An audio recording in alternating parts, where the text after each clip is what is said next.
पूरे संसार में बहुत बड़ी समस्याएं, संघर्ष, क्लाइमेट कंडीशन होते जा रहे हैं। अभी वेनेजुएला में भूकंप आया, लगभग 40,000 लोग लापता हैं और 3,000 से 4,000 डेड बॉडीज मिली हैं। एक तरफ एल नीनो की समस्या, बहुत ज़्यादा गर्मी, अब तक इतनी गर्मी का कभी अनुभव नहीं किया। मध्य पूर्वी देशों और भारत और बहुत से देशों ने भी।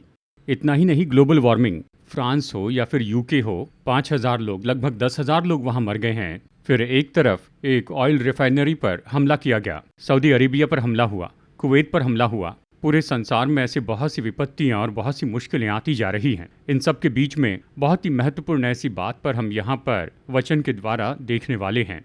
आइए कल तक में आगे बढ़ते हैं। सबसे पहले हम देखने वाले हैं इस्राएल का विरोध करने के लिए समूह बना। ये कैसे कह सकते हैं पूछे तो 1948 से हमेशा इस्राएल का विरोध होते आया है। जिस दिन से ये देश बना है, इसके चिन्ह के रूप में बॉल्फोर डिक्लेरेशन के समय से ये विरोध होता आ रहा है। लेकिन अभी जो इतने समय से वहां पर नहीं था, पश्चिमी देश जिन्हें हमेशा उनकी मदद करनी चाहिए वो हमेशा मदद करते आए। पश्चिमी देश यानी यूरोप, अमेरिका, अब उनके बीच में ये मतभेद शुरू हो गए। हम ये क्यों देख रहे पूछे तो मलेशिया के प्रधानमंत्री अनवर इब्राहिम, इन्होंने क्या कहा कि यहाँ जितने भी इस्राएली नागरिक हैं वो अपने अपने देश में वापस जाएं। इस तरह का डुअल सिटीजनशिप वाले सभी लोग या जिन्हें नागरिकता मिल गई वो भी चले जाएं। और वहाँ रशिया ने 40 इजरायलियों को वापस भेज दिया, आप जानते होंगे। वो एंटी सेमेटिक है कहते हैं। ये इस्राएल का विरोध है, ये तो बढ़ते ही जा रहा है। जबकि संसार में एक तरफ इस्राएल का विरोध हो रहा है, पूरे संसार में जो भी देश इस्राएल का विरोध करते आया है, इस्राएल इसे हथियार के रूप में उपयोग करता है। एंटी सेमेटिक कहते हैं, हिटलर के बराबर हैं, इस तरह कहते हैं। आज भी ये हो रहा है, संसार के सभी देश इस्राएल के विरुद्ध में आ गए हैं। तो इस्राएल का ये विरोध किस हद तक जाएगा और ये किस तरह खत्म होगा?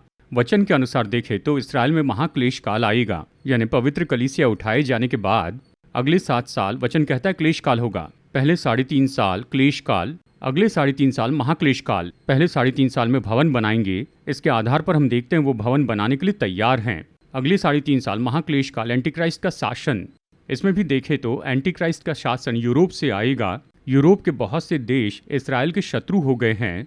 वहाँ इस्राएल के प्रधानमंत्री बेंजामिन नेतन्याहू का अरेस्ट वारंट निकाला गया। ये क्या है पूछे तो फलस्तीन में इसी तरह से किया जाता है, वो उसे जेनोसाइड कहते हैं। इस तरह से वर्ल्ड कोर्ट ने इसे घोषित कर दिया है। तो इसी तरह से पुतिन भी हैं, यानी वो जिस किसी देश में जाते हैं, यानी कुछ ही देशों में, यानी जो वर्ल्ड कोर्ट की सीमा में आते हैं, ऐसे देशों में उन्हें अरेस्ट किया जाएगा। उन देशों में जाए तो उन्हें अरेस्ट किया जाएगा। तो पूरे संसार में इस्राएल के शत्रु है। उदाहरण के लिए मलेशिया को देखिए, ये क्या दिखाता है? पूरी दुनिया में क्लेश काल की शुरुआत होने का समय तो बहुत ही करीब आ चुका है। इस तरह देखते हैं। चलिए आगे एक और महत्वपूर्ण विषय को देखते हैं। ये क्या है पूछे तो ये एआई की समस्या, इसके बारे में हमने देखा है, कई बार बताया। एआई बाइबल के विरुद्ध में काम करेगा, क्योंकि वो मूर्ति देखने लगेगी, बोलने लगेगी, खुद विचार करेगी। जब इसके बारे में 10 साल पहले बताया गया तो किसी ने इसे बड़ी बात नहीं मानी। ये ऐसा क्यों है? रोबोट जो है वो देखेगा और बोलेगा, लेकिन उसमें प्राण उंडेला जाएगा। इसके बारे में प्रकाशित वाक्य 13-15 में है। वो इस हद तक सोचेंगे और यहाँ तक कि हत्या करेंगे। अब एआई में ऐसा स्टेज आ गया है कि वो खुद अपनी एक सेना को हैंडल करेंगी। इस खबर को हमने देखा है। अब हम क्या देखने वाले हैं ये पूछे तो देखिए, जब कुछ जलाया जाता है, जैसे कि आप जानते हैं बहुत ज़्यादा कचरा जमा हो जाए तो उसे जलाते हैं। आप जानते हैं जंगल की आग में सारी सूखी हुई चीज़ें जल जाती हैं। वैसे प्रभु भूमि को जलाएंगे, जलाने के पहले से कचरा होना होगा। अब इसमें अब तक मनुष्य ने पृथ्वी को कैसे कचरा बना दिया ये हम सब जानते हैं। इतने साल से यूज़ करके हमने इसे कचरा बनाया। लेकिन अब इन सब से बढ़कर एआई कार्बन इमिशन लेकर आ रहा है। अब बस इन 3 ऑर्गेनाइजेशन को ही देखिए, माइक्रोसॉफ्ट, गूगल, अमेजॉन, केवल इन 3 कंपनियों में 119 मिलियन टन कार्बन डाइऑक्साइड उत्पन्न किया है अभी के इस समय काल में। अब इसे ध्यान से देखा जाए तो पूरे फ्रांस देश के कार्बन इमिशन के 50% के बराबर है। और कुछ ऐसे भी देश हैं जिसमें पूरा कार्बन इमिशन इन 3 ऑर्गेनाइजेशन के द्वारा एआई से हो रहा है। एआई के बारे में बताई हुई कुछ चीज़ें मैं सोचता हूँ आपको याद होगी। एआई को कूलेंट यानी पानी चाहिए, और अगर देखा जाए तो इनको अपना काम रन करने के लिए पीछे बड़े बड़े वाटर टैंक्स रखने पड़ते हैं, जो इन संस्थाओं ने रखे हैं, ओपन एआई और साथ ही चैट जीपीटी। इन सब में देखें तो इन सब के पीछे बहुत बड़े पानी की जरूरत है, मैट्रिक टन्स पानी चाहिए, कैसे ठंडा रखें। जब भी सवाल पूछते हैं वैसे वो रन होता है, पूरे संसार की वेबसाइट में रन होता है। सारी वेबसाइट को देखकर बस सेकंड्स में हमें जवाब दे देता है। ये इतने जल्दी गर्म हो जाता है, इसलिए पानी की जरूरत होती है। और इस पानी के लिए उन्होंने जमीन में बहुत गहरा खोदा, तो पूरी दुनिया में पानी की कमी के लिए यही मुख्य कारण है। सब एआई में आ गए हैं, अब बहुत कुछ आ गया है। ओपन एआई आ गया है, चैट जीपीटी आ गया। अगर आप देखें तो गूगल में, जेमिनी में, सब में एआई, इसे रोक नहीं सकते हैं। देखिए, एक डायरेक्टर ने कहा, सिनेमा डायरेक्टर ने वहाँ हॉलीवुड में, कि एआई के बिना हम फिल्म नहीं बना सकते। एआई के बिना फिल्म बनाने के लिए कहें तो ये गलत होगा, क्योंकि सभी एआई से फिल्म बनाएंगे। ये बात सच है। तो इसे अच्छे से देखें तो अब एआई के कारण इतनी बड़ी पानी की समस्या होगी, पानी का अकाल पड़ेगा, और साथ ही ये ई वेस्ट का भी कारण है। ये तो केवल शुरू की बात है, अब ये और भी आगे बढ़ेगा। जानते हैं ये आगे जाकर क्या होगा? एक दिन ये सब कुछ जलाया जाएगा, ई वेस्ट जलेगा। भूमि तो आग से जलाए जाने के लिए रखी हुई है। पहले तो सैटेलाइट के कारण ई वेस्ट बनी है, सैटेलाइट्स के कारण, और भूमि को हमने पूरा कचरा बना दिया है, सब जानते हैं। केवल इतना ही नहीं, कंप्यूटर का ई वेस्ट भी हम कंप्यूटर यूज करके फेंकते हैं। अब इन सबको समुद्र में डालते, समुद्र को कचरा बना रहे हैं, सब कुछ कचरा बना रहे हैं, और अंत में वातावरण की हवा को भी कचरा बना देंगे, कार्बन डाइऑक्साइड।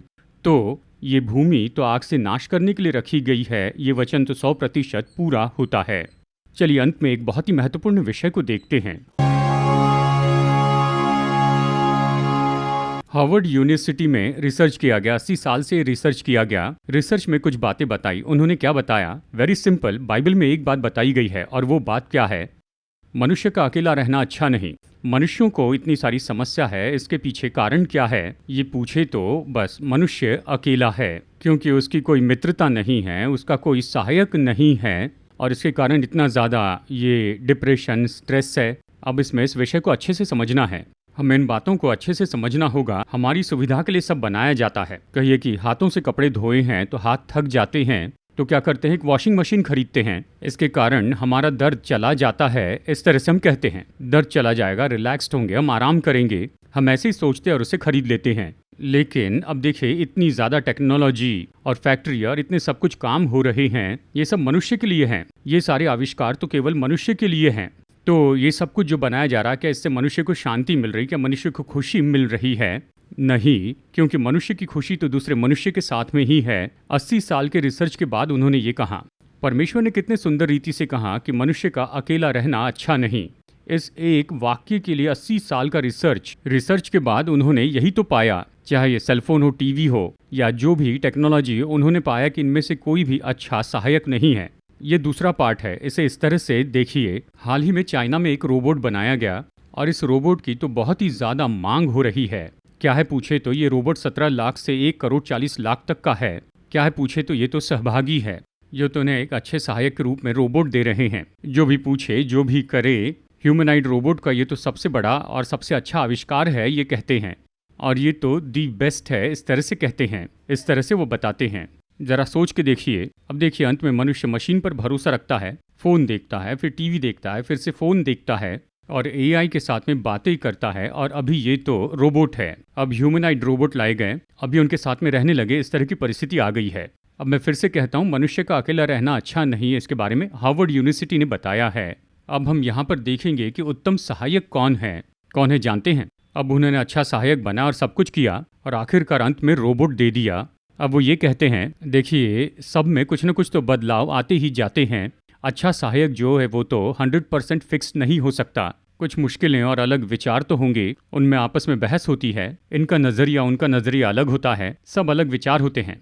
लेकिन वो मनुष्य से ये कहते हैं, ये रोबोट तो उनकी पसंद के अनुसार 100% हैं, वैसा कहते हैं। मैं जैसे चाहता हूँ वैसे ही वो बोलता है, मेरी इच्छा के अनुसार। ये तो मानो डिक्टेटरशिप जैसे है, मैं जो चाहूँ वो करे, ये तो डिक्टेटरशिप है। अब मनुष्य इसकी सराहना करने लगा है। मैं अभी भी कहता हूँ, निश्चय अंत तक मैं तो यही कहते रहूँगा, इसका अच्छा सहभागी होने की संभावना ही नहीं है। पुरुष के लिए स्त्री और स्त्री के लिए पुरुष, यही अच्छे सहायक है, ये प्रभु की मर्जी है। अब इसके बारे में फिर से सोचकर वो इससे भी आगे जा रहे हैं, और इसलिए अंत में मैं बस आपसे यही बात कहूँगा, वो बात यही है।